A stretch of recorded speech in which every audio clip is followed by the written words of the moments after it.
Alrighty, gang. Here's to nights that turn into mornings and friends that turn into family. Cheers! Happy birthday to you.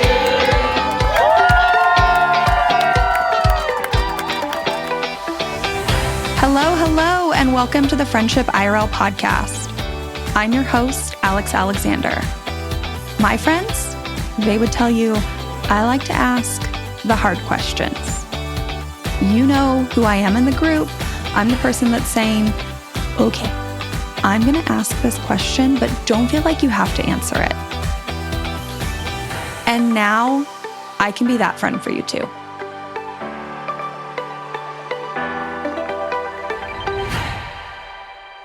I haven't been this nervous to record an episode since I recorded my very first episode. Normally, when I record a solo episode, I create an outline and I just record it in one take. However, this is my third attempt at recording this episode. So welcome. Let's buckle up because I think that this is a really important episode, which is why I have put so much time and energy into recording it. Honestly, I've been working on this outline for months. I always knew I would record an episode about men's friendships, but I think I've just been putting it off because this seems like such a overwhelming topic to talk about. But in that time, since I started writing the outline, the more I think about men's friendships, the more fired up I get. So we'll see how that comes out in this episode.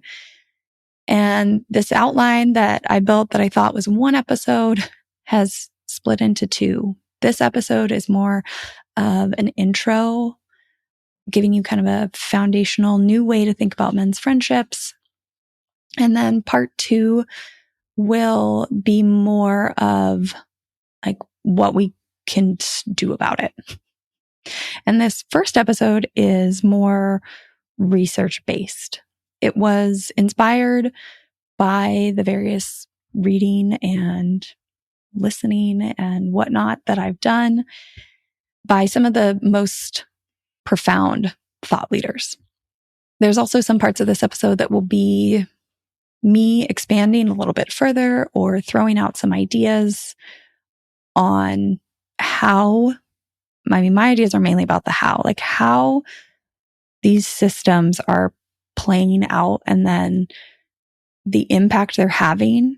And when I'm seeing people be frustrated about these end results, about the impact, about the symptoms, I watch them and think, well, yeah, I'm not shocked because that connects back. You know, in order to make an impact, in order to change this, it would be lovely if I could just tell you some ways that I think you could be intentional or make small changes in your life. But as you'll see in this episode, we really need to kind of look at the systems, the players, like the behind the scenes of why this is happening. Because otherwise, it's going to be really hard to push through, to act counterculture and think outside the box. As you'll hear in this episode, I basically think that men's friendships are a big ball of yarn. That there are probably 20, 40, 100, maybe even 1,000 strands of yarn, all jumbled up together, tied in various knots, looped through this and through that. And it's really hard to tell where one thing begins and another thing ends. Like it's just a really layered conundrum. And I'm not saying I know how to fix it. I'm not even saying I see all the pieces of it. But hopefully, if we start thinking of it this way, if we start seeing the pieces, maybe we can unravel one string at a time. We can start to take small actions that will add up, that will make us all feel more connected. And shoot, who knows? Maybe in our lifetime, we'll start to see a difference. You know, when I tell people I want to talk about men's friendship, it's kind of similar to when I tell people I want to talk about community. I say I want to talk about community and friendship. And people are like, well, why don't you just talk about friendship? It's like, because friendship and community and family are all interconnected, right? These are all the people that care about us, that support us. We can't talk about one without the other. And that's how I feel about men's friendship. A lot of people assume I'll just talk about female friendship. And there are lots of people who are talking about that. But then I think this just does such a disservice. Like, we are all humans who are existing on this planet together. And as much as society would love to convince us that we're separate, as much as society has convinced us that we're separate, we're not. We are all here. We all have to interact and coexist. We all have to find, give, receive support. We have to connect with not only our family, but our friends and our community and the people that make up our support systems and the people around us. They are male, female, non-binary, all people. We need to stop sectioning them off and see how it all interconnects. So as much as people have told me to niche down or simplify, I have fought back over and over and over again. I will not only talk about friendship. I will not only talk about female friendship, because I don't see how we can keep talking about these things as if they're separate. We cannot separate them. They are all overlapping. And if we're not talking about how they're overlapping and how we're experiencing that overlap, then those problems that I mentioned earlier, we're just going to keep feeling the ramifications of those problems. So today, we're going to talk about men's friendship. And I'm sure that this episode is not going to go where most people think it is. So let's do this. I'm also expecting that when people hear that I'm talking about men's friendship, and when you listen to this episode, I'm going to get a lot of pushback. I'm going to get a lot of people saying like, well, men have it easy. Society was built for them. We live in a patriarchy. So we need to stop giving them any sympathy. They need to fix this. And I've said this before, I'll say it again, just because society was built for men, by men, and these systems have continued through time, does not mean they are working for the modern man, for the man in our time. Does not mean we want to keep perpetuating them, but it's that big ball of yarn again. How do we start untangling it? Because here's the thing about men living in a patriarchy. In order to be a man, you have to fit in a very specific box. And I think by the end of this episode, you'll see that that box is actually more like a cage. And when you try and get out, somehow the path just leads you back into the cage. It's really hard to get out. And so men just keep getting stuck in this box of what it, quote unquote, means to be a man. And that is very, very narrow. Now, yes, what it means to be a man is broadening, but we'll get to that in a second. Like, that's still very confusing. You know, just this idea of like, what is it to, quote unquote, be a man? Being a man is lonely. It's limiting. Like, men are not thriving in this system. And you can see that the stats are out there, right? Suicide rates, mental health, drops in admission and graduation for higher education, earnings. Like, there are people out there talking about the quote unquote crisis of men. I see it. I just don't like their solutions. So before I keep talking in generics, let's actually dive in to some of this information. We are going to talk a little bit about the systems that are keeping men in this narrowly defined box. I've already mentioned that the patriarchy is a system, and it's a system that was created. It's created boxes that keep other people out. So a very small group of cishet white men get to maintain all the power. But in order to have that power, in order to stay in the box, they have to be dominant. They have to build walls that keep others out. They have to stay in control. And by doing that, by building those boxes, every time they do it, it just forces men to define more and more what it is to fit just perfectly right in the box. And at this point, that box is very narrow. And although we may know men in our lives who want to break these boxes, who don't want to be defined this way anymore, there are other men who are trying to stay in the box who will endlessly shame any man who tries to get out of the box. There are systems in place to keep them in the box. There are women who shame them for leaving the box. So like I said, this is just one big ball of yarn with thousands of strings that we have to untangle. And although this can feel overwhelming, we're going to try and break it down. So what does it mean to be a man? And I know we're trying to change these definitions, but in the eyes of patriarchal masculinity, what does it mean to be a man? Because it's important to understand this, to think about how men are interacting with the people around them.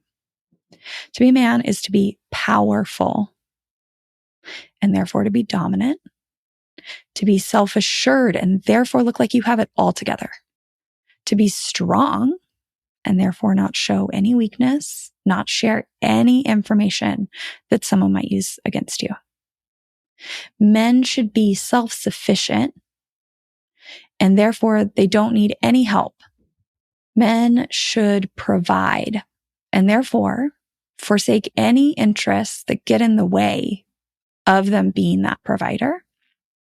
And men should be in control and therefore they need to control others. And if you listen to that list, in order to be a man, all those traits, all those actions required to fit in that narrow definition, they're all barriers to connection. You know, in order to be in community with people, you need to be equals. You can't be controlling them. In order to be in community with people, you need to ask and receive for help. You can't do that if you have to look like you have it all together. In order to connect with people, you have to be vulnerable and open and share. You can't do that if sharing is a sign of weakness. Like everything it is to be a man, quote unquote, in a patriarchal society does not make it easier for you to connect. So even if you break some of these down as a man, there's still a lot left there that are holding you back from connection. Now, I ended with talking about how you need to be in control. You need to look like you have it together. And if you listen to episode 15, I talk about this idea of managing your differences in friendships. And I'm not specifically talking to men in that episode, but in thinking about that episode, I talked about how when you're trying to be in control, when you're trying to predict how somebody's going to react to you, control the outcome, it's a lot of work, right? You have to, first of all, think of the outcome you want. Then you have to consider that person. And then you have to work backwards and think of what you could say or do or present or act to get them, to control them, to act the way you desire them to act. And it's a lot of work. And I think most people are going to get caught up on the fact that, you know, they're trying to control the other person. But there's also this component that if you're trying to control, you're controlling yourself. Whatever you naturally want to say, you're denying it. Because the only thing that matters is the end result, not yourself. And in doing so, you're not presenting the full, authentic version of yourself. So when somebody tells somebody to be a man or man up, or that's not very manly, no part of that being manly is actually providing these like authentic interactions. If you're trying to control them and control yourself, that's not real connection. Manning up encourages men to ignore their feelings and surrender their integrity. And in the end, they spend their lives in denial of really who they are or how they feel. And you might say, Alex, men don't want that anymore. We're trying to break that down. Yes, we are trying to develop new definitions of masculinity. But in doing so, we're in this weird limbo place where men are allowed to start having connection to their emotions, to being vulnerable, but no one seems to have any idea of how much emotion is allowed, with whom you're allowed to show it, when, where, what exactly areas, like what areas of life are okay. The boundaries are so unclear for men because when they start to step out and show this, one person in their life might be encouraging, and then they might go and try and share with another person, and that person will say, well, that's not really what you're supposed to be doing. You're supposed to be a provider. Man up. Doesn't matter. You're going to be fine. And men are suffering because there's these mixed messages. That's a lot of tiptoeing around. That's a lot of work. And if you think about it, anxiety to do all this decision making, to be trying to decide what's too much. Is this okay? Will this person react the same way? They were fine with it yesterday, but what if today I tell them that I'm struggling and they tell me I need to be strong? Like, it's just very unclear. And I can imagine how that process of us changing the definition of masculinity is weighing very heavily on men. So why are men stuck in this box? Well, we live in a society that operates within systems of power, right? Our society operates within a patriarchy, within capitalism, and within white supremacy. And I want to touch on these. I'm mainly going to focus on patriarchy. Because I got to pick a focus for this episode, but I will touch on all of them. Now, this section of the podcast is greatly inspired by 3 profound thought leaders. The first one is Bell Hooks, and I cannot recommend her books, All About Love and The Will to Change. I can't tell enough people about them because both of these have been invaluable. Both of these have left me saying, oh my gosh, these things I felt are real. They've given language and cohesive thought. The next one is Mia Birdsong. Mia Birdsong wrote a book called How We Show Up. And when I read it, I thought to myself, oh my gosh, somebody else feels this way. I didn't have words for what I was already doing and feeling in my life, but I cannot thank her enough for her book and her work because it made me believe that I wasn't alone. And the third person I'm going to call out is Alok Vaid-Menon. They are a non-binary activist. They speak about compassion and how the patriarchy and these systems are boxing us all in. They also are a trans activist and speak about how the patriarchy and masculinity is affecting the trans community. I will tag all of these resources in the show notes, and I can't recommend enough you going to the source and reading their work or listening because so much of their work has informed my own. So we're going to dive in and we're going to talk about the patriarchy and specifically patriarchal masculinity. So from the book, All About Love by Bell Hooks, she says, patriarchal masculinity requires boys and men not only to see themselves as more powerful, as superior to women and other people. Seeing themselves as powerful isn't enough. They need to do whatever it takes to maintain their position. So it's not about just them seeing themselves as powerful. They must do whatever it takes to control other people to maintain their position.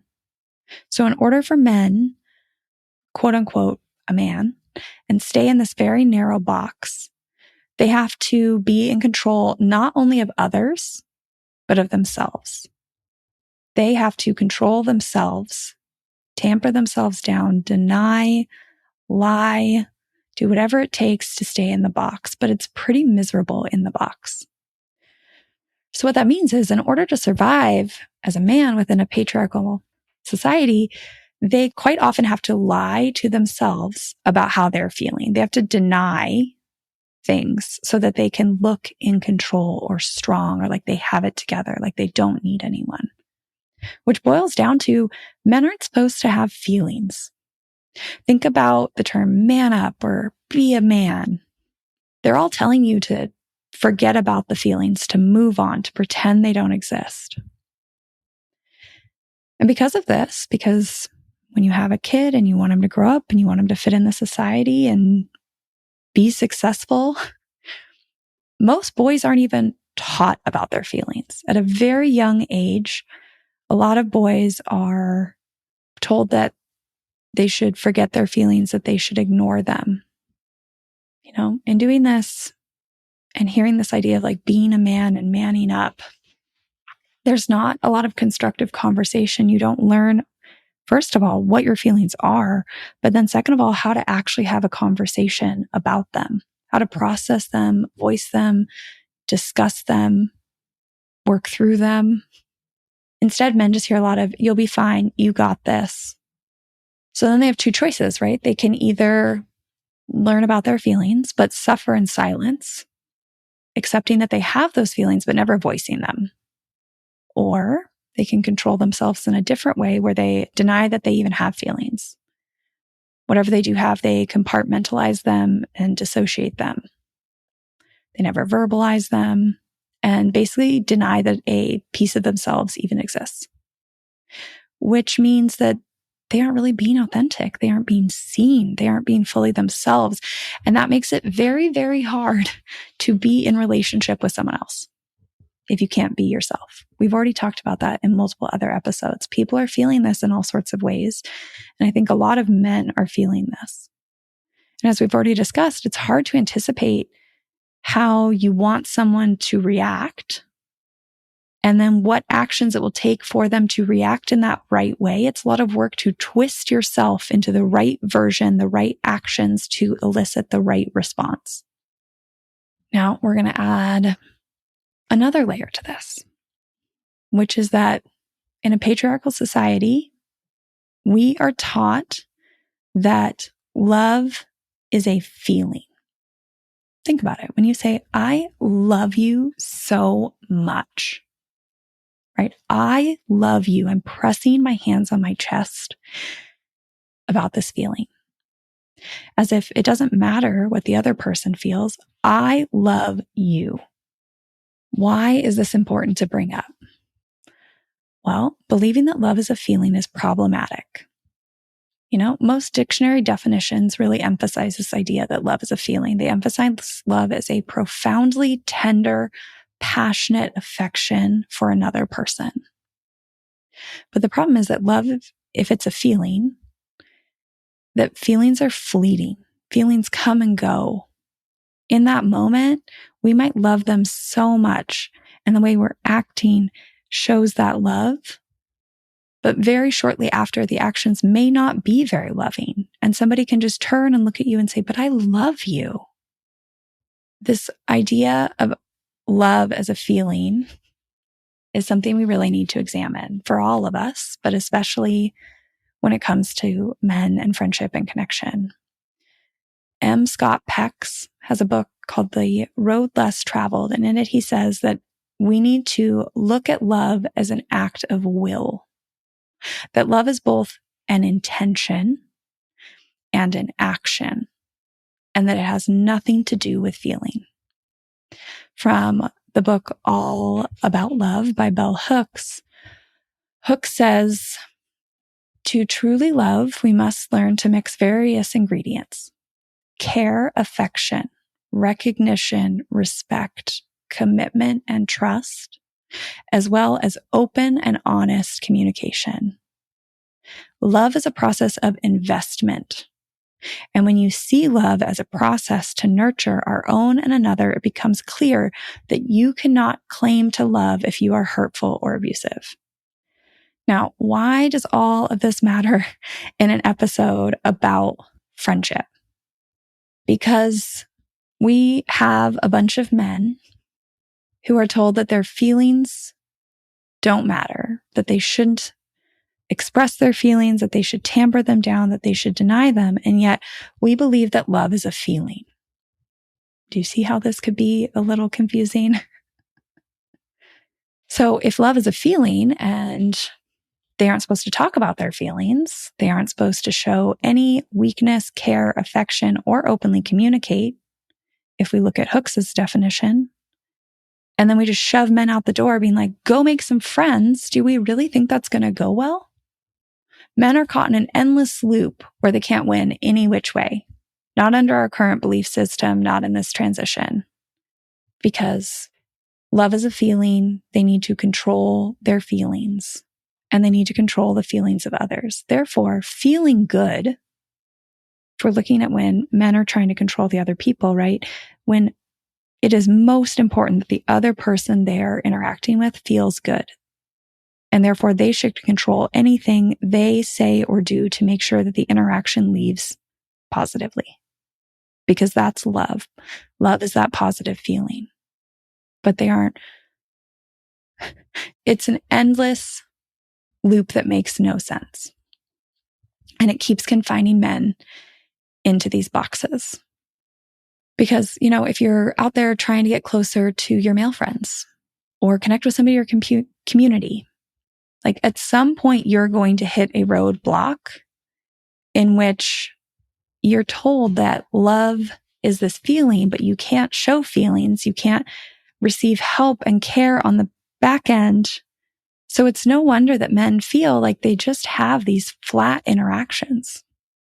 And I can see it in the men around me. I can see it super clearly. There are subtle comments made when a man starts to share his feelings. People around him get uncomfortable in a room and try and change the subject. And I'm so curious if as men listen to this episode, they're going to say, oh my gosh, thank you for voicing this because it does feel impossible. Like, guys, I think you are stuck in an impossible situation. And now I want to add another layer to this because we're all out here telling the men that we love, our husbands, fathers, friends, that we love them. But as I've covered, they're already denying parts of who they are.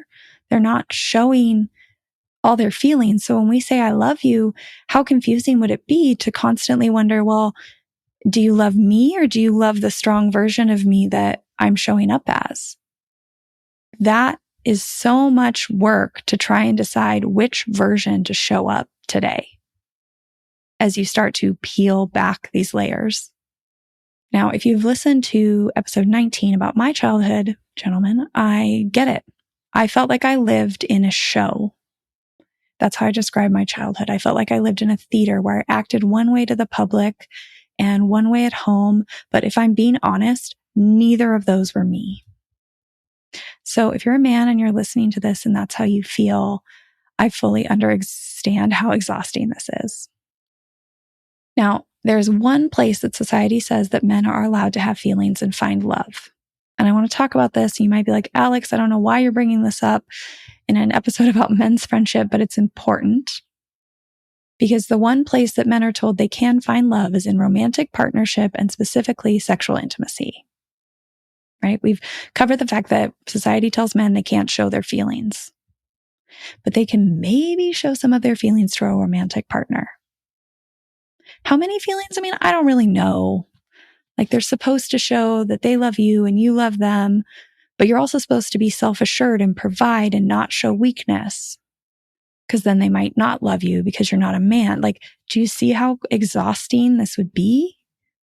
And I'm mainly speaking about this when it comes to romantic partnership in a heteronormative relationship. But there's this other layer where like they're being told, I love you. A man is being told, I love you, when they're maybe not showing up as their whole selves. And then they believe that love is a feeling and they're chasing that feeling. And for anybody who has experienced sexual intimacy, we all know that sometimes there are those high, amazing, loving feelings. And when they're there, they feel good, but they are fleeting. So when we see love as a feeling, and the only place men are told they can find love is in sexual intimacy where those feelings are fleeting or sparse or rare or not there, as you can imagine, that's very limiting. There's only so often they can find the one avenue they're told is fine and acceptable. And if it's not there, then as we all know, we all are meant to belong and connect and be seen and feel love. So if it's not there, of course they would be more desperate for it. It's already a narrow opportunity to find it. So instead of shutting it down, they're going to seek it out. They're going to crave it more because it's better to do anything to find it than to remain lonely. Are you still with me? Okay. Now, I mentioned there are 2 other systems, and I'm not going to go as deeply on either one of them, but I just do want to acknowledge them because we kind of have to. Otherwise, we're not getting a very full picture here. The second system we have is capitalism. And the reason I want to mention this, especially when it comes to men and friendship, is because capitalism convinces us that what matters in life is acquisition and consumption. Having the nicest house, the nicest car, the best of everything. We must consume and consume and consume so that we can feel better and more powerful. And in doing so, capitalism tells us that community and connection are not as important, that instead we should focus our attention on accumulation and materialistic desires as a marker for that rich life, success, fulfillment. And that plays out in our friendships because society is much more focused on cars, houses, stuff, accumulation than they are sitting down to actually ask us about our connections. And therefore, we're not prioritizing them the same way. Especially for men, where you're supposed to be the provider who brings those things so that you can stay in the box.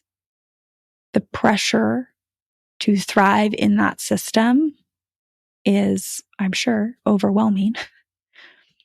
Now, the final system of power I'm going to talk about is white supremacy. And this is an entire layer that I definitely am not qualified to speak on when I try and learn a lot about.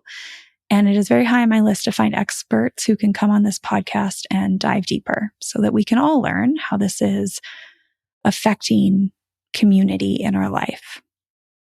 But here's what I do want to say is that the people who quite often have the best community and connections are the people who experience the most adversity and oppression in our systems. Because when the systems don't work for you, when the boxes already don't fit, you still have to survive. And when you're desperate to survive, people will throw out societal norms and lean into each other. They will ask for help. They will be honest about their difficulties, and they will work together to build creative solutions to, quite honestly, survive. Because when you have nothing, you will rethink everything to keep living in a world that wasn't built for you. But if you're a man, especially a man with other privileges, so many parts of the world are working for you. And so you are more inclined to stay in the boxes. You're not desperate. You won't throw out the norms. Okay, so we have covered these 3 systems of power. And I might be missing some that I haven't learned about yet. We'll see what comes up in all this work. But I think that gives a pretty solid foundation about the systems that are keeping men in the box. Now, the systems are there, but we're all keeping each other in the box through the practice of shaming. We're very used to hearing discussions about how women are shamed by society, but the same thing is happening to men. And, I've listened to a number of people who are talking about this crisis of men. In fact, I listened to a podcast yesterday in which I spent a very large chunk of time basically screaming, "Are you kidding me?" Because what I'm seeing when it comes to talking about this crisis of men, which by the way is just shaming men for not meeting certain markers, right? Not staying in the box, is that people are trying to help men in 2 ways. The first one is that men need to be accountable for themselves. go self-care your way out of this. Take the burden off the women and communities in your life. They're basically pushing them further and further into this toxic individualism, individual accountability, with maybe a little bit of, hey, I'll be here to push you in the right direction and hold you accountable. But what that's saying to men is, hey, if you can't take care of this yourself, if you can't do this lone wolf approach, that you're failing. And any man that's at rock bottom, that's feeling this way, like, you are not failing. You are not meant to do this alone. But then the second thing I'm saying is men saying, okay, well, we're not meant to do this alone. So let's come together in a men's group and we will rewrite masculinity in today's day and age. And we'll focus on how to not only hold each other accountable, but we'll also, maybe discuss how we can help it, make it easier for you to meet the societal markers of what it means to be a man. We'll help you get into college. We'll help you excel in economic opportunities. But what they're basically saying is, hey, we'll come together. We'll still silo ourselves off from the rest of society, but we'll help you stay in the box. And on one hand, I'm like, okay, well, this could put a quick fix Band-Aid on some things, right? Maybe we'd have some lower suicide rates, or it would make a dent in gun violence. But we're still keeping people in these structures and in these boxes. And if anything, it seems like we're kind of just tightening this box again. Like, men are in these boxes and they're miserable, and we're continuing to not talk about the fact that the boxes exist, that there's a problem that we need to be talking about, and we need to acknowledge the shame that's out there that says, hey, I know you don't want to fit in this box and that you're overwhelmed by the box, but it's okay. Just let me help you make some money or get into college or find romantic partners. And then the box will be a little easier to live in. But doing this just keeps the same lonely, disconnected pattern. And I can't wait to get on some of these podcasts and have conversations with these people. I get so fired up, but it's like, this isn't healthy. And sure, maybe it puts temporary relief on the shame, right? Because we're helping them meet the markers, because they do get some connection, but they're still grouping men off on their own and disconnecting them from the rest of society. They're continually told to do it on their own, to get themselves out of it. And if they can't, then something's wrong with them. So as we continue on this episode, I want to talk about, if we're trying to push men out there to get reconnected to the rest of us, not just to each other, to society, to women, to people, like, what are the barriers? What does it look like when we are currently saying, go do this thing, go make friends? And you're going to see that this kind of just feels impossible. But we have to talk about the barriers that feel impossible so that we can start to break them, so that we can start to shift our behaviors and our culture and take small actions. Because if we don't talk about them, if we don't see them and acknowledge them, then we can't say, you know what, the boxes are really powerful, and we're all going to start to slowly try and chip away at them. So the first go out there and connect option might be to go connect with family. And there is an entire layer to this that I don't have time for on this podcast, but I do want to tell you that it's there.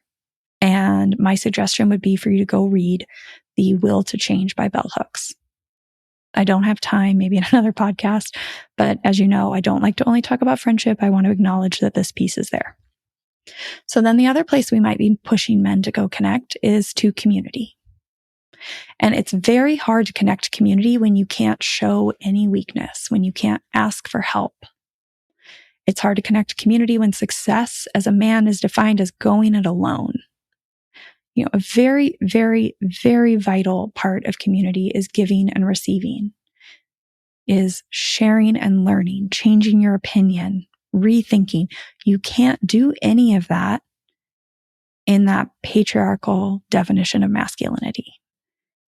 And men can maybe give a little bit, but the definition of how they can give is very, very narrow. Like, they can't give emotionally, but maybe they can give physical labor, right? They can receive but only in certain ways. And then if you add in the capitalism piece and the white supremacy piece, that community component for men isn't going well. Okay. Now let's move on and talk about men connecting, befriending, supporting, being supported by women. The podcast episode I mentioned that I listened to yesterday, there was actually discussion of men seeking out connection with women. But here's the problem, is that quite often when we're talking about men seeking out women for support and connection, the conversation goes to romantic connection, which isn't shocking because if we have a crisis of men and loneliness and mental health, and we know that we want them to not feel this way anymore, that narrow box, that narrow tightrope that the current boxes of society tell men that they can overcome that loneliness is romantic relationship. So I'm not shocked at all that there are people out there who are pushing this, who are having conversations about how in order to combat this crisis of men, we need to make men more desirable to female partners. We need to boost them economically. We need to help them graduate and become more educated. But that's assuming that the only place for men to find connection with women is in a romantic partnership. Now, I understand that my suggestion of male, female, non-romantic friendships is very outside of a lot of people's comfort zone. Welcome to this podcast. Welcome to the platform. If you are listening for the first time, none of this is comfortable. What is comfortable is not working. We think it's comfortable, but in reality, we're all just very comfortable with these normalized end results because we're not really talking about it and starting to make change. Now, one of those barriers of men and women friendships is that heteronormative romantic relationship. That's all men can have, that's all that's acceptable. And I've heard this from a lot of people. You know, when I talk about having male friends, people will say back to me, well, like, oh, that's impossible. You can't possibly have a male friendship because when they become close to you, they become romantically inclined. And if you don't reciprocate that, then we have an issue. And if you go back to earlier in this episode and think about how men are told that the only acceptable place to feel feelings is in romantic partnership and in sexual intimacy, then no wonder we're perpetuating this belief. But it's so important for men to understand that they can care for a woman, support them, listen to them, share their feelings with them, feel connected to them. And it has nothing to do with romantic or sexual love. Love is not just a romantic love. So we need to stop perpetuating this idea that there is some inevitable end of this friendship when the people are out there having friendships with the opposite gender that are healthy and strong and platonic, familial love that has nothing to do with romance. Another barrier for men befriending women is the current state of our weak ties. The individualism running rampant makes it so that we are less trusting of our weak tie relationships. If you're interested in this, there's a book called Bowling Alone that talks all about the deterioration of our weak ties. Now, there's weak ties and there's strong ties, right? Strong ties are the people we know very well. We have built up this trust with them. We have lots of evidence that they're trustworthy people. Weak ties are just the people we meet out in the world. And through a variety of factors that you can read about in Bowling Alone, because I don't have time to cover those in this episode, but I'm sure there will be another one.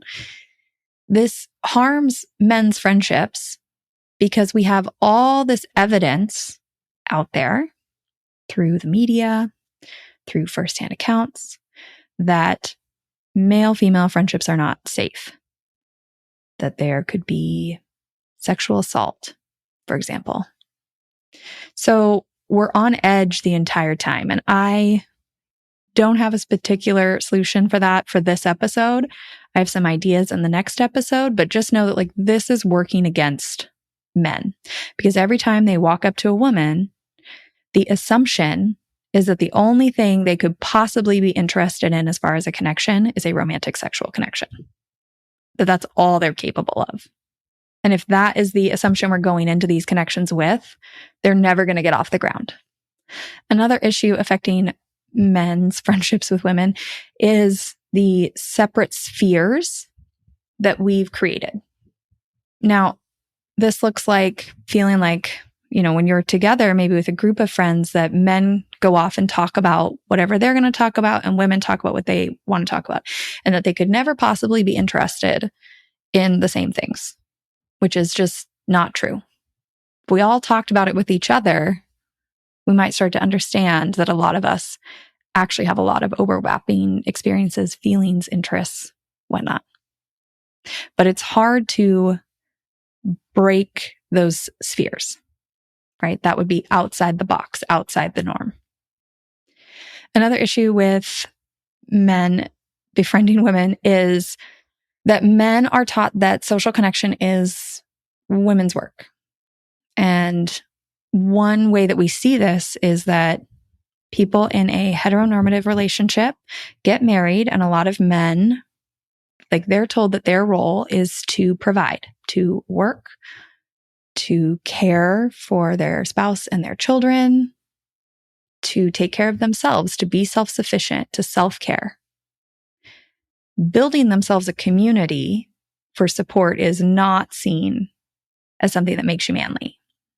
So even just prioritizing these relationships with anybody isn't seen as a priority. And if you are prioritizing them with a woman, that couldn't possibly, per society's boxes, be because you're just interested in being friends with her. It has to be because you have a romantic connection. Do you see where this is a problem, where men are stuck in an impossible situation? And then probably the biggest barrier, I think, between men becoming friends with women is that women are exhausted. It is a lot of mental, emotional labor to deal with the repercussions of these systems of power that we live in. There's more burden placed on women.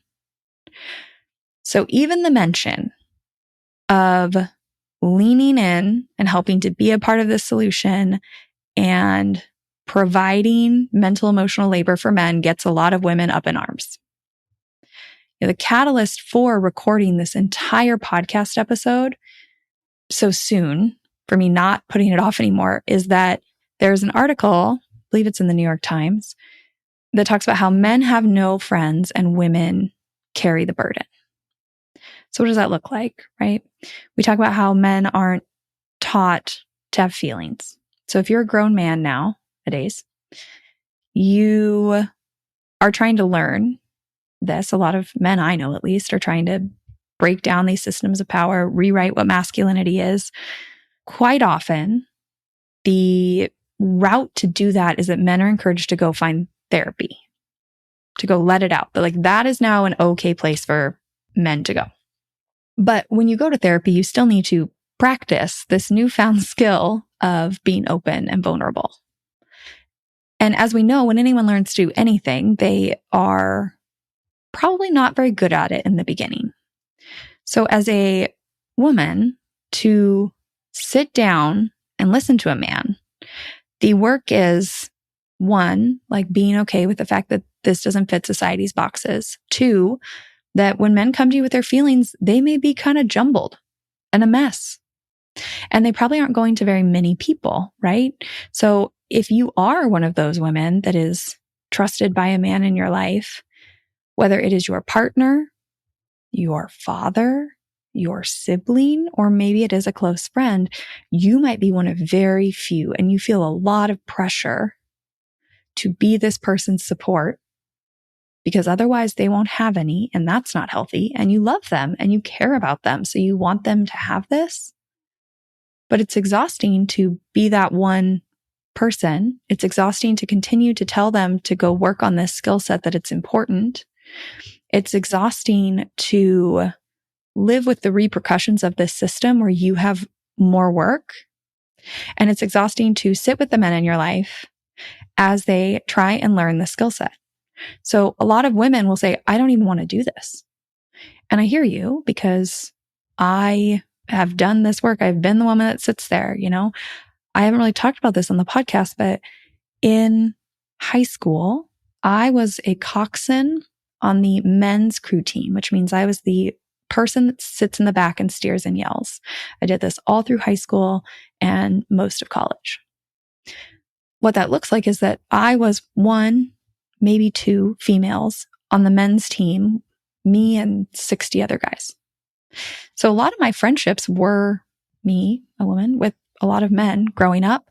I had a single father, and I've just continued to be friends with the men in my life since then. And as the female that slowly over time has helped a number of men break down their barriers, it is a lot of work to sit there as they try and process it, as they come out jumbled, as they try and figure out how to constructively discuss their feelings, as they work through the fact that they're not supposed to be saying these things. And you might think to yourself, they should go talk to a therapist. A lot of them are. But even when I go to the therapist and I work through my things, I may not process them with my friends, but I still leave therapy and maybe acknowledge, like, it's been a hard week, or I'm working on something hard, or I did that. Men still need a place when they leave to go and share that they are doing the thing and practice these new communication skills they're learning. So part of the work is sitting there, but part of the work is also me watching myself, making sure that I never shame them for doing this. I never tell them that's not very manly, that I'm not holding them in the box. So quite often, I think that we're putting this all on men. We're blaming men for the symptoms, but really, again, we all exist on this earth. We all have to do this together. And I just gave you an example of being like the female friend for a bunch of guys and how much work I've had to do to be that, to engage in a greater community. But I want to give you another example. We're blaming men for these systems that they live in. They aren't new. They've been around a long time. It's not like the current men that are alive created them. One of those is one of those symptoms, one of those end results is asking men to partake in domestic labor in families. So if you've ever heard of that, the Fair Play, the book, I love it. We have the cards. But I look at maybe the childcare one that doesn't apply to our life, but I look at that and there's cards on there like being your kid's contact person, helping them with social interactions, right? So let's say a dad gets that card and he has heard his family, he wants to partake. So now he goes out and he's picking his kid up from school and he's talking to the other parents. And as he does that, some woman, some mom who is not considering the fact that she also has a role in this, she's not part of their family. She has no idea that this is like a goal of his and their families. He reaches out and he says, our kids seem to play really well together. We should set up a time for a play date.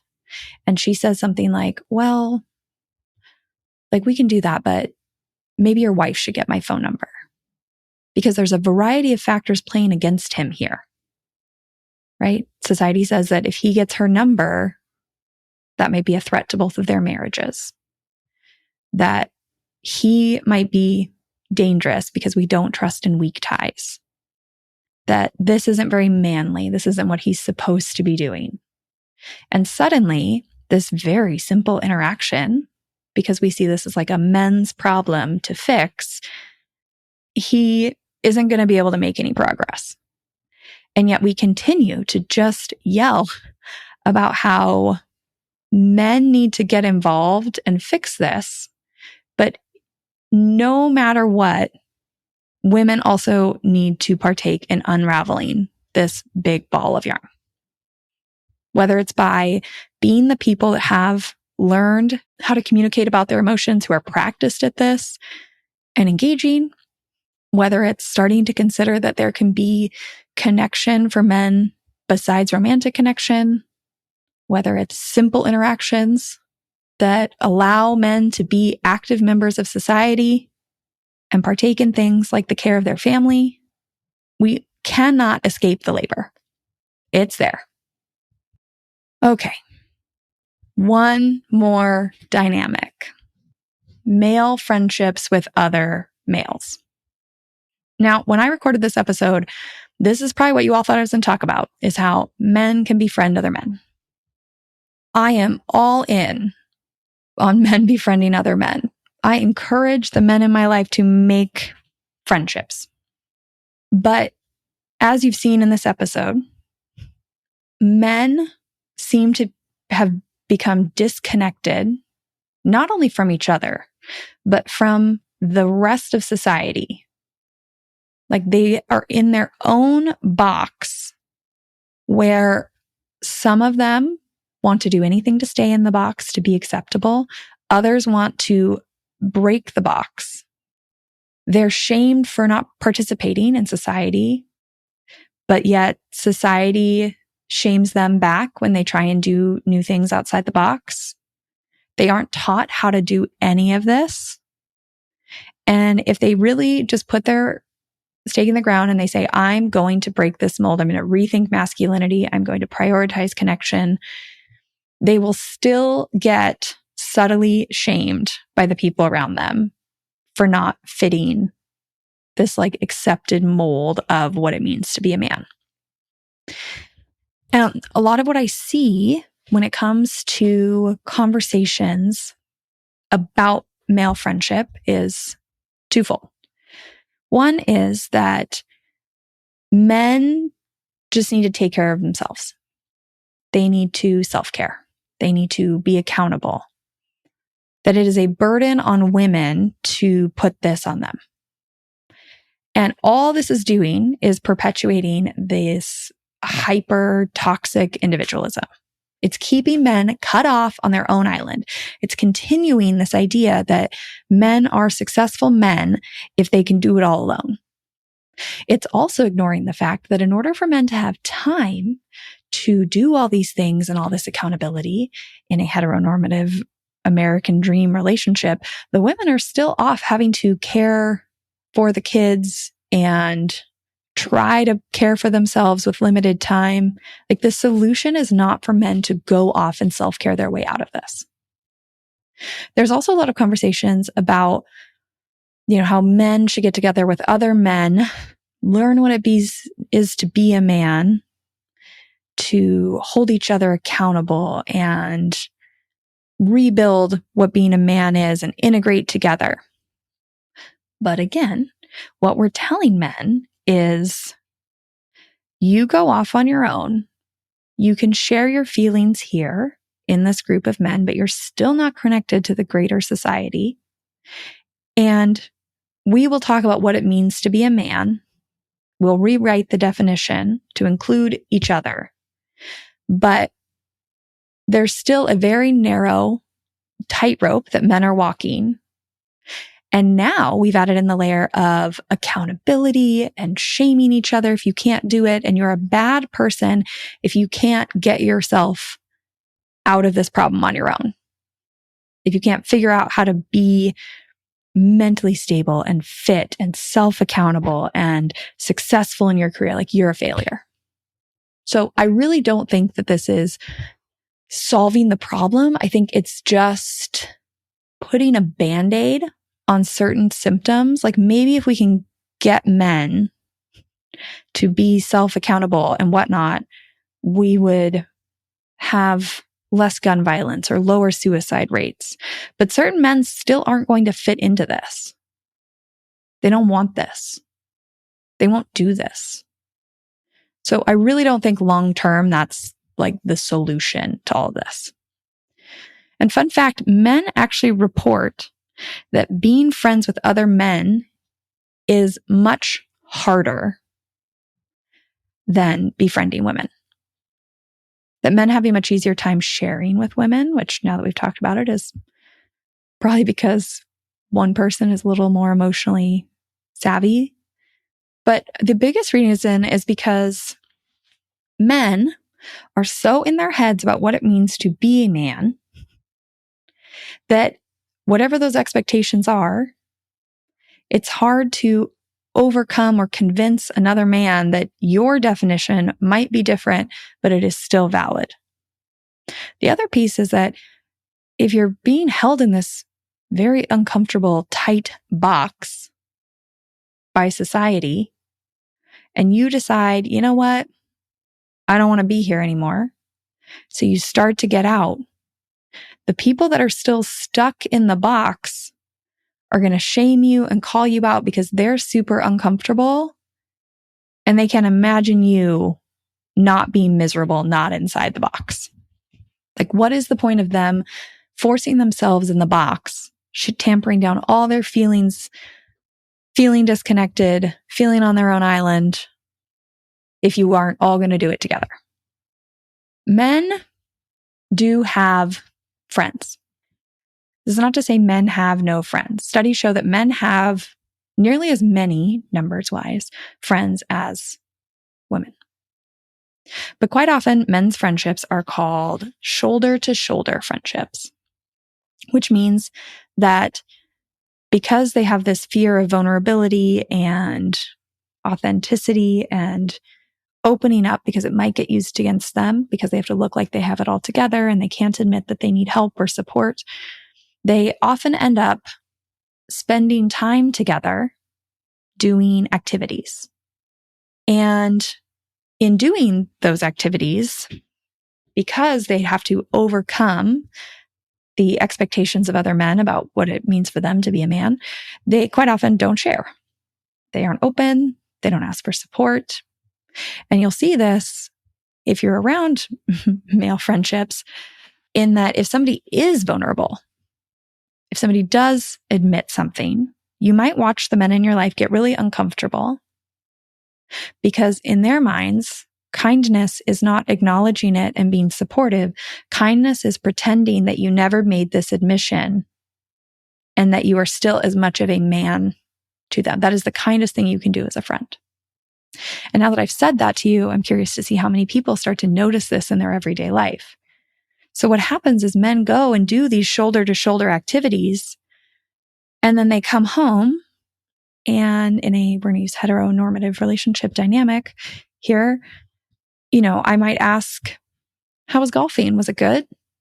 Did you and Jay talk about that new job? And they'll say, no, it never came up. And you're just standing there wondering, how the heck did you just spend 5-6 hours on the golf course and you never talked about it?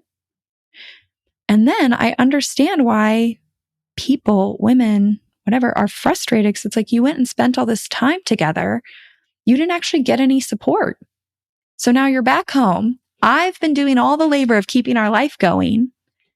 And then you want me to do the mental labor of continuing to guide our family's social connections, continuing to be your support.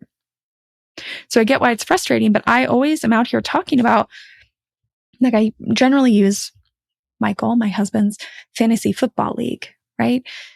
So many people talk about like, oh, fantasy football is so dumb for adults, such a waste of time, right? And this is perpetuating this idea that men are supposed to work, that men are supposed to care for me. Like, that's the only things Michael, my husband, is good for. And that's not true.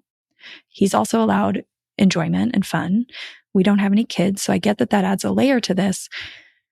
But the piece that I always tell Michael is the reason I encourage fantasy football, one, you enjoy it, but two, it is the glue that keeps you all talking. They all talk about football and sports and whatnot very easily. They're comfortable doing it. Without that, they probably would never text each other and ask how their day is. Maybe. But it's going to take a while for them to get there. That when they go and they do maybe this draft weekend, sure, they're going to spend a lot of their weekend doing, like, talking about sports. Yes. But without that weekend, they would never get to the 10 p.m. conversation where they're all sitting around and somebody finally asks the question of, like, how's life? There's no chance they might actually share with each other if they never do it in the first place. So I'll talk about this more in the second part of the episode, but like part of this is having conversations with him, with people, our friends, and saying, hey, you are each other's support. This is part of this time. Yes, it is to go have fun. It is also to check in on each other. Both are worth it, and you deserve that. But if we cut men off, if we see men's friendships as lesser than, they'll never get together. They will never have the opportunity to practice. They will never have the opportunity to like change the friendship culture within their male friend groups.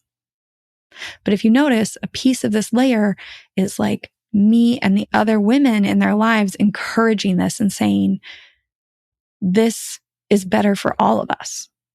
I do not need to be your only support. Go do this.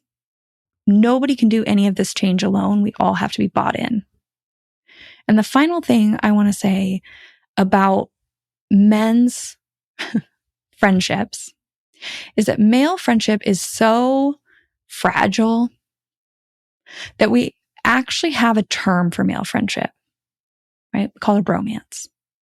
And in a world where there are very, very few terms that relate to friendship, right? We have a friend and we have an acquaintance. And I spend countless hours in my week trying to think about how to get the most people in this world to understand that friendship is not all or nothing. It is not black and white. It is not only friend or acquaintance. We have very, very little language for friendship. But we have a term for male friendships, bromance. But when you really think about the word bromance, it's really not a term of endearment normally. Saying like, oh, they're in a bromance is seen as like a joke. It's a quiet pleading explanation where you're saying, please believe me, this is not that. And quite often men are pushed out there to go find this bromance, to go seek it out as their sole means of support, but then slowly working their way there is a waste of time. When you are there, you're not sure what the limits are on how much to share, what's allowed, how you're going to navigate this, how you have these jumbled conversations where both men aren't encouraged to share and ask for help and lean into support. It's kind of like the blind leading the blind. And add in a layer that yet another piece of these systems that they're existing in is that a bromance is not a romantic relationship, right? Because men can't have possibly any other love or connection or support besides romantic. So it's a bromance. Please believe me, it's this, not that. It's really not that endearing. And I'm just left sitting here thinking that yet again, men's friendship seems like this endless spiral of impossible situations. Whew. Okay. Take a breath for a second. I know I got a little worked up. You're probably a little overwhelmed. What we all want to know is, where do we go from here? How do we start to untangle this mess? How do we make an impact? Because the thing is that this situation that we are all in, that we're all existing in, is having massive, widespread consequences. I've mentioned before on the podcast that loneliness has been called an epidemic in the US by our US Surgeon General, Dr. Vivek Murthy. And quite often, mental health or loneliness or the need for community is just this like generic phrase that's thrown out in conversation after we talk about big issues impacting our society. Issues like gun violence. Now, I will be the first to line up like, we need gun reform. Like, this is not a one or the other. I believe, I'm not holding back my beliefs on this podcast anymore. We need gun reform. But there's also this constant blame on mental health. There's conversations happening asking if gun violence is a men's issue.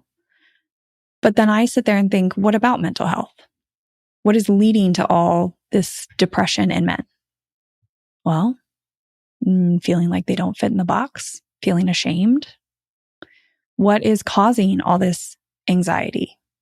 You know, if you don't feel like yourself, if you're trying to live this double life, that's going to cause you a lot of anxiety as you're trying to navigate and just daily interactions, as you're trying to think ahead and predict the outcome, make sure everyone feels good, that you're still seen in a certain way, that you have control.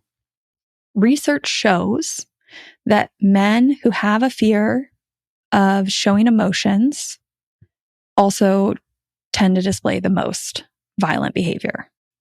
So we have to start making it okay for men to show emotions. And that's not just men showing emotion to other men. That is all of us getting more comfortable with men being honest about how they're feeling. All of this also applies to suicide rates, divorce rates. We've all heard the stories about the men who get divorced because they cheat. And I already talked about how sexual intimacy is seen as the only acceptable place for men to find and feel love. But then we also, on the flip side, have heard the stories about men who their wives asked them for a divorce and they had no idea that anything was wrong because they've been compartmentalizing. They've been ignoring their feelings. They don't have the language to talk about it.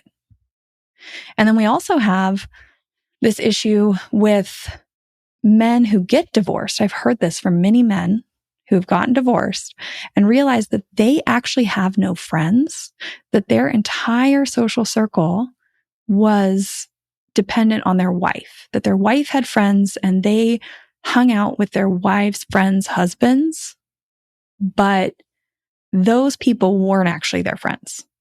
They didn't actually build a connection. Well, social wellness is seen as women's work. It's kind of hard to get close to these guys, as we've seen. They try to stay in their boxes and fulfill their roles, and then they're left alone, which then impacts their health.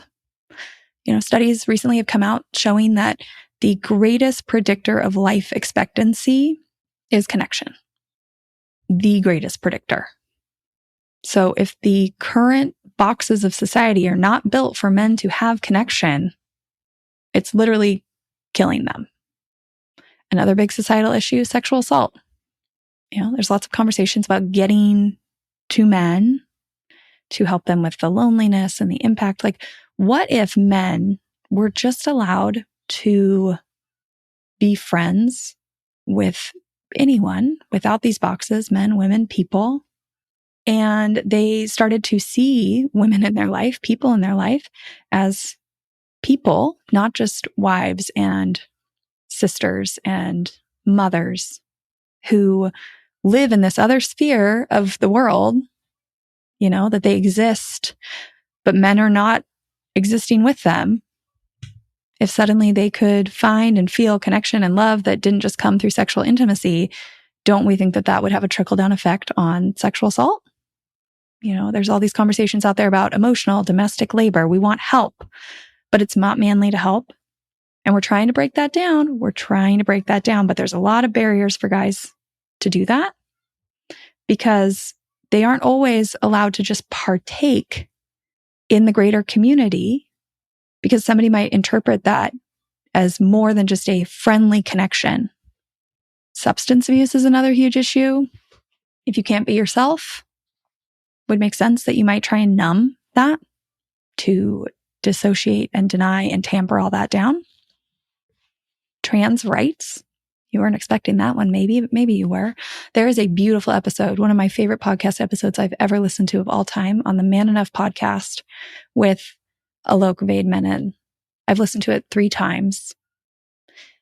And Alok talks all about how men are being held in this tight box by the patriarchy. They're miserable. And if you're that miserable, it would make sense that you are struggling to accept someone who is fully themselves outside of society's boxes, as in trans and non-binary people.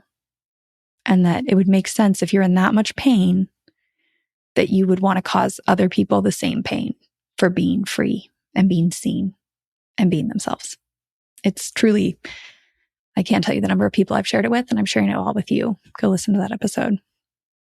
Another one is these conversations about dwindling attention. Well, if third spaces are disappearing, which they have, really our only third space, our space to go and meet people and connect with people, is online. Third spaces have transitioned to online. So if you are seeking out connection in a very disconnected world, you're going to direct your attention online. And that often gets blamed on like technology and all these things. Like maybe cutting back on technology isn't the answer. Maybe the answer is making it more okay to go connect out in the world, to become a part of the greater community for men. It would be less on what we're limiting, as in online, and more about what we're adding. You'd be way less concerned about what you're leaving behind if you have something great out there. I could go on and on and on about this and the consequences.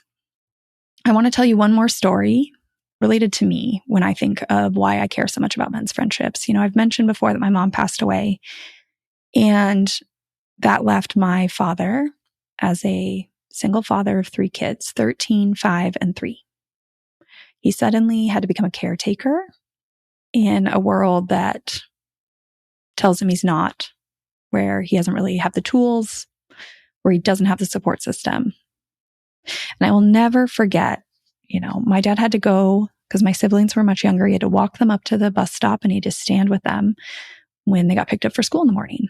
That's fine. Sometimes there were other dads, but for the most part, the moms in our neighborhood were up there.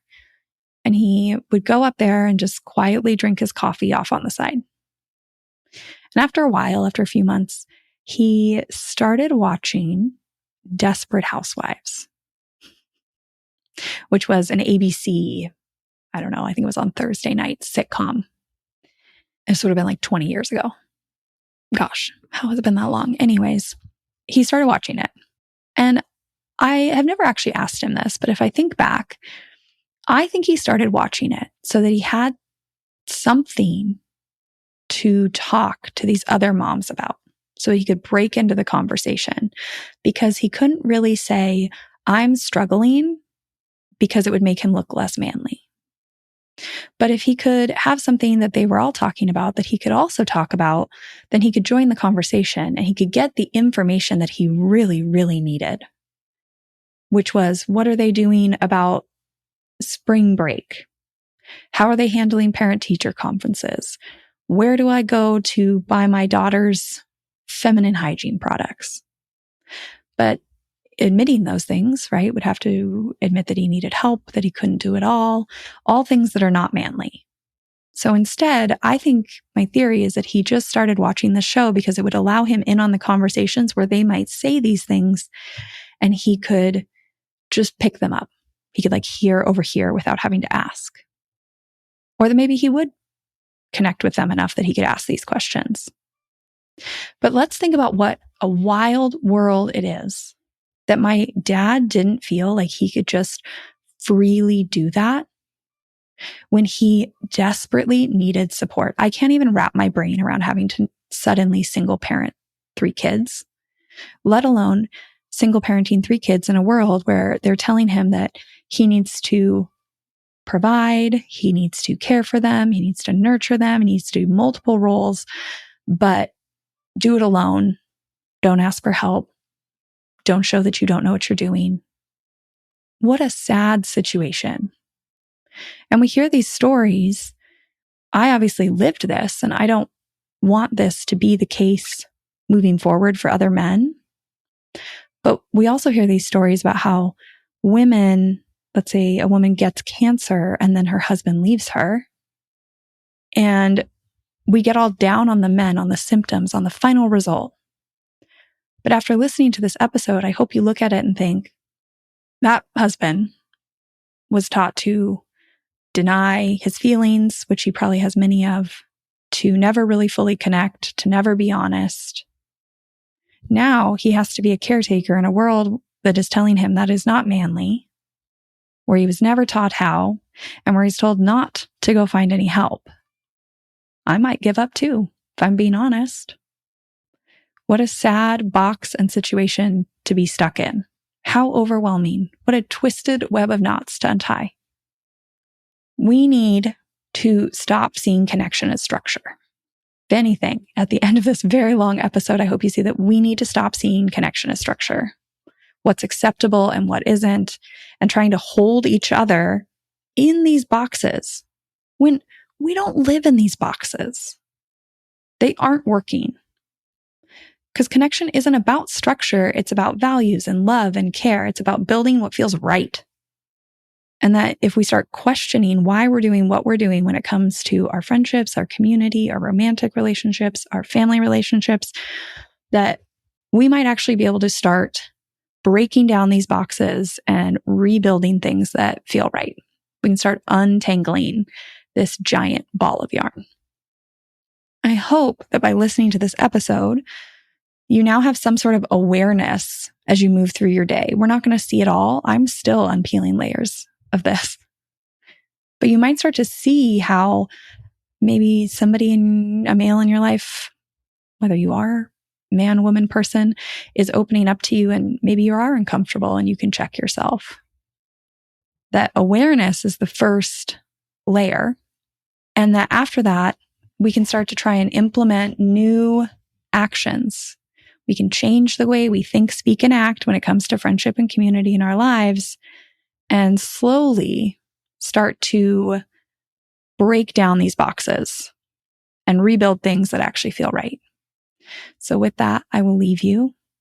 There will be a part 2 to this episode where I will give some out of the box ideas of ways that you might start to change these relationships in your life, whether you are a man or are connected to a man, which is literally everyone listening to this podcast, because at the end of the day, we all exist in this world together. Thank you for listening to this episode of Friendship IRL.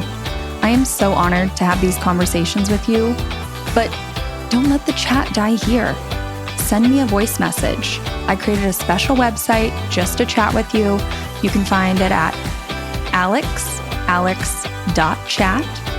You can also find me on Instagram. My handle @itsAlexAlexander, or go ahead and leave a review wherever you prefer to listen to podcasts. Now, if you want to take this conversation a step further, send this episode to a friend.